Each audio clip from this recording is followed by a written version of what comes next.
Hello class 10th। तो आज का हमारा जो टॉपिक है वो है रिफ्रैक्शन ऑफ लाइट। इस लेक्चर में हम कवर करने वाले हैं रिफ्रैक्शन ऑफ लाइट और लॉ ऑफ रिफ्रैक्शन क्या होता है। सबसे पहले हम ये जानते हैं कि रिफ्रैक्शन होता क्या है। तो रिफ्रैक्शन होता है कि जब भी क्या होता है, हमारा कोई एक मीडियम होता है, जैसे मान लो एयर है और ये हमारा ग्लास है। तो लाइट जब एयर से और ग्लास में जाएगी तो अपने पास से वो डेविएट हो जाती है। ये पता कैसे लगता है कि डेविएशन हो रहा है? लाइट को निकलना सीधा चाहिए था, क्योंकि लाइट का जो पाथ होता है वो जो मूव करती है वो स्ट्रेट पाथ में मूव करती है। लेकिन जैसे ही मीडियम चेंज होता है, यानी यहाँ पे मीडियम एयर है, इस इधर की क्या हो गया, ग्लास हो गया, तो वैसे ही क्या वो अपने जो स्ट्रेट पाथ है उससे डेविएट हो जाती है। इसी डेविएशन को हम क्या बोलते हैं? रिफ्रैक्शन बोलते हैं। तो बच्चों जो ये जो रे होती है इसको हम बोलते हैं इंसिडेंट रे। ये जो रे होती है इसे बोलते हैं इंसिडेंट रे। और जो जो डेविएट होती है उसको हम बोलते हैं रिफ्रैक्टेड रे। तो फिर हम क्या करते हैं, जहां पे ये जो प्लेन होता है, जो मीडियम का जो इंटरफेस होता है, वहां पे हम एक परपेंडिकुलर खींचते हैं जिसे हम नॉर्मल बोलते हैं। ये खुद से खींचते हैं, हम, ये इमेजिनरी होता है। तो नॉर्मल और इंसिडेंट रे के बीच में जो एंगल होता है उसे एंगल ऑफ इंसिडेंस बोलते हैं, और रिफ्रैक्टेड रे और नॉर्मल के बीच में जो एंगल होता है उसे एंगल ऑफ रिफ्रैक्शन बोलते हैं। अब सवाल ये उठता है कि ये जो रिफ्रैक्शन है ये होता क्यों है? ये बच्चों इस वजह से होता है क्योंकि जो लाइट जो होती है वो जो एयर मीडियम है उसमें किसी अलग स्पीड से ट्रेवल करती है, जबकि ग्लास में अलग अलग स्पीड से ट्रेवल करती है।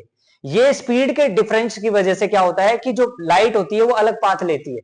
मतलब मान लो लाइट को इस पॉइंट से और इस पॉइंट तक ट्रेवल करना है, तो उसको एक ही टाइम पे पहुंचना होता है। तो एक ही टाइम पे पहुंचने के लिए जो जो हमारा डेंसर मीडियम होता है, मतलब जो ये ग्लास वाला मीडियम है, इस पे स्पीड थोड़ा स्लो हो जाती है और उसकी वजह से ये शॉर्टकट मारती है। तो शॉर्टकट मारने की वजह से क्या है, ये दूसरा पाथ फॉलो करती है जिसे हम रिफ्रैक्शन बोलते हैं, जिसकी वजह से बेंडिंग होती है।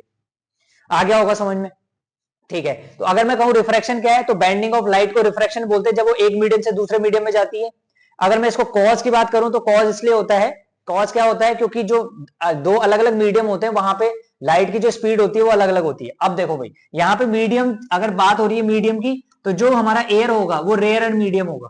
जिसकी डेंसिटी कम होगी वो रेयर एंड मीडियम, और जिसकी डेंसिटी ज्यादा होगी वो डेंसर मीडियम। तो देखो बच्चों, जब भी क्या है, लाइट रेयरर से और डेंसर में जाती है तो वो टुवर्ड द नॉर्मल बेंड होती है, टुवर्ड द नॉर्मल। अगर मान लो एयर से ग्लास में जा रही है, और हो सकता है कि कहीं कभी ग्लास से एयर में भी जा रही हो, ये ग्लास है मान लो, इससे एयर में एंटर कर रही हो, तो उस समय क्या है, ये क्या है, away from the normal bend होगी। बेंडिंग भी क्या है, बेंडिंग के भी रूल है। जब क्या है एयर से ग्लास में जाएगी तो क्या है, टुवर्ड द नॉर्मल बेंड होगी, कौन, रिफ्रैक्टेड रे। और जब क्या है, डेंसर टू रेयरर जाएगी, मतलब ग्लास से एयर में जाएगी, तो फिर क्या है, ये away from the normal bend होगी। तो ये कुछ बेंडिंग के रूल थे। ठीक है, अब हम लॉ ऑफ रिफ्लेक्शन पढ़ने से पहले हम ये देख लेते हैं, अगर मतलब बढ़िया तरीके से यहाँ डायग्राम बना हुआ है, ये इंसिडेंट रे, रिफ्रैक्टेड रे। अब देखो ये एयर है, ग्लास है, एयर से ग्लास में गई तो टुवर्ड द नॉर्मल बेंड हुई है, इसको जाना ऐसे चाहिए था। ये एंगल ऑफ रिफ्रैक्शन, ये एंगल ऑफ इंसिडेंस। अब बच्चों बात आती है कि लॉ क्या होते हैं रिफ्रैक्शन के। इसका जो पहला लॉ होता है वो ये होता है, पहला लॉ कहता है कि the incident ray, refracted ray and the normal lie at the same plane. ये सेम प्लेन पे लाई करता है। कहने का मतलब क्या है कि ये इंसिडेंट रे था, ठीक है, और ये रिफ्रैक्टेड रे, और ये क्या है, ये नॉर्मल है। ये तीनों क्या करेंगे, एक ही प्लेन पे लाई करेंगे। किस पे लाई करेंगे? एक ही प्लेन पे लाई करेंगे। मतलब समझ आ रहा होगा? ठीक है, तो ये क्या है, पहला लॉ है। दूसरा लॉ क्या कहता है, इसको हम स्नेल्स लॉ भी बोलते हैं। देखो जो यहां पर जो एंगल ऑफ इंसिडेंस देखो एंगल ऑफ इंसिडेंस बन रहा है, देखो एंगल ऑफ इंसिडेंस बन रहा है, उसका अगर मैं साइन वैल्यू निकाल लूं, और जो एंगल ऑफ रिफ्रैक्शन बन रहा है उसका जो साइन वैल्यू निकाल लूं, तो ये साइन आई और साइन आर का जो रेशियो होगा वो हमेशा कांस्टेंट होगा for a given pair of media, for a given pair of medium, pair of medium. किसी गिवन पेयर ऑफ मीडियम के लिए साइन आई और साइन आर का जो रेशियो होगा बच्चों, वो क्या रहेगा, हमेशा सेम रहेगा। कहने का मतलब एयर ग्लास के लिए साइन आई साइन आर का रेशियो हमेशा सेम रहने वाला है, चाहे आप आई और आर की कंडीशन चेंज कर दो, चाहे आप इंसिडेंस एंगल को चेंज करो, उस हिसाब से आर भी चेंज होगा, और उसका जो रेशियो रहेगा साइन की वैल्यूज का वो हमेशा कांस्टेंट रहेगा। इसको हम स्नेल्स लॉ भी बोलते हैं, और पेपर में पूछता भी है कि स्नेल्स लॉ क्या होता है।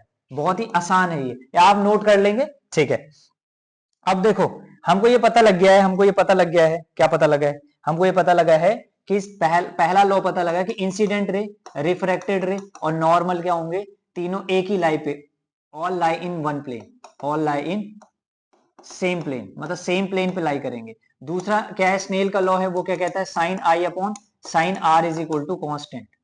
ठीक है, ये कॉन्स्टेंट होता है। अब कॉन्स्टेंट होता है for a given pair of media. अब ये जो कांस्टेंट की वैल्यू आती है, इस कांस्टेंट की जो वैल्यू आती है, वही हमको बताता है कि बेंडिंग कितनी हुई है, किस एक्सटेंट में हुई है, कम हुई है बेंडिंग, ज्यादा हुई है, ये इसकी वैल्यू पे डिपेंड करता है। और इस कांस्टेंट को हम रिफ्रैक्टिव इंडेक्स बोलते हैं बच्चों। क्या बोलते हैं? Refractive index. और इसको ऐसे लिखेंगे, ऐसे रिफ्रैक्टिव इंडेक्स। तो मान लो सेकंड मीडियम हमारा फर्स्ट है, मतलब एयर है, ये ग्लास है, तो रिफ्रैक्टिव इंडेक्स निकालेंगे हम ग्लास का विद रिस्पेक्ट टू एयर। ठीक है, तो या तो इसका ये फॉर्मूला होगा एंगल्स के फॉर्म में, और ये लाइट की स्पीड के फॉर्म में। रिफ्रैक्टिव इंडेक्स का जो फॉर्मूला होता है वो होता है वेलोसिटी ऑफ, मतलब वेलोसिटी या स्पीड लिख लो, speed of light in air, speed of light in air upon में speed of light in glass.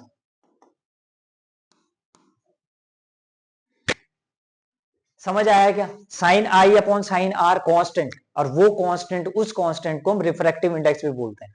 और रिफ्रैक्टिव इंडेक्स हमको ये बताता है कि जब रिफ्रैक्शन प्रोसेस में कितनी बेंडिंग हुई है, कितनी एक्सटेंट ऑफ बेंडिंग हुई है लाइट की। और वो अगर उसकी एग्जैक्ट वैल्यू निकालनी है, अगर साइन वाले उसमें प्रॉब्लम आ रही, आई और आर नहीं है, तो हम स्पीड से भी निकाल सकते हैं, स्पीड के रेशियो से। मतलब क्या है कि अगर रिफ्रैक्टिव इंडेक्स किसका निकाल रहे हैं हम, ग्लास का विद रिस्पेक्ट टू एयर। क्यों? क्योंकि ग्लास में बेंडिंग हो रही है बच्चों, ग्लास में बेंडिंग हो रही है, इसलिए रिफ्रैक्टिव इंडेक्स ग्लास का निकालते हैं with respect to air. Air से लाइट आ रही है, तो इसमें फॉर्मूला होता है speed of air, speed of light in air upon में speed of light in glass. तो ये क्या है, ऐसा ये हमारा रिफ्रैक्शन था, इसके कॉजेज थे, और क्या है जो रिफ्रैक्टिव इंडेक्स के बारे में हल्का सा होता। अब रिफ्रैक्टिव इंडेक्स से रिलेटेड कुछ न्यूमेरिकल्स होते हैं, वो हम नेक्स्ट वीडियो में पढ़ेंगे। Thanks for watching.